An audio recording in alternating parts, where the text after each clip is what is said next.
আমরা তো কোনো টাকা পয়সা চাই নাই, আমরা কোনো কোটা চাই নাই, আমরা কোটার বিরুদ্ধে আন্দোলন করেছিলাম। আমরা চাই আমাদের স্বীকৃতি।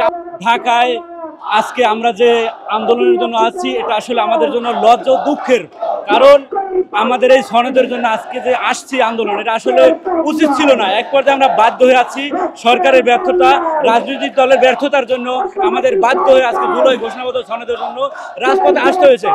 আপনি এই যে ডক্টর ইউনূস প্রধান উপদেষ্টা, তিনি আজকে যেই পদে আছেন বাংলাদেশে, তার আজকে জেলে থাকার কথা, বান্ডেল থাকলে প্রতি সেনমানিতে টাকা বাঁচবে। বিকাশ সেনমানি বান্ডেল কিনে জিতুন প্রতি লেনদেনে। তিনি আজকে প্রধান উপদেষ্টা, তাকে সাধারণ দেশের মানুষ এবং সাধারণ ছাত্ররা বানিয়েছে, কিন্তু সে প্রকৃত কাজ এখন পর্যন্ত সেইটা করতে পারে নাই, এটা তার বড় ব্যর্থতা। এরপর রাজনৈতিক দলে বারবার জুলাই ঘোষণাপত্রের জন্য বসলেও তারা কোনো যে একটা তালবাহানা, তারা যে বারবার বসেও তারা কোনো কার্যক্রম করতে পারে না। এইটা জুলাই সনদের জন্য এই সরকারের ব্যর্থতা, রাজনৈতিক দলের ব্যর্থতা। আমরা চাই কোন দল কি করলো, কে কি করলো, এইসব আমরা জানতে চাই না। আমরা চাই জুলাই ঘোষণাপত্র, জুলাই সনদ।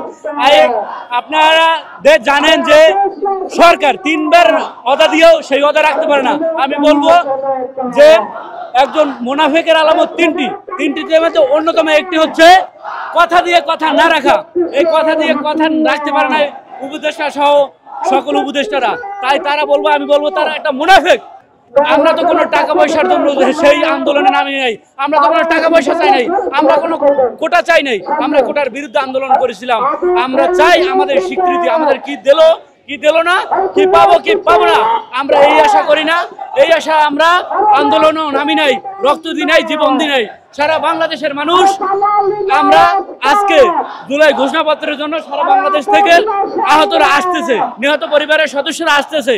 আমরা জুলাই ঘোষণাপত্র না নিয়ে এই শাহবাগ ত্যাগ করবো না, ইনশাআল্লাহ।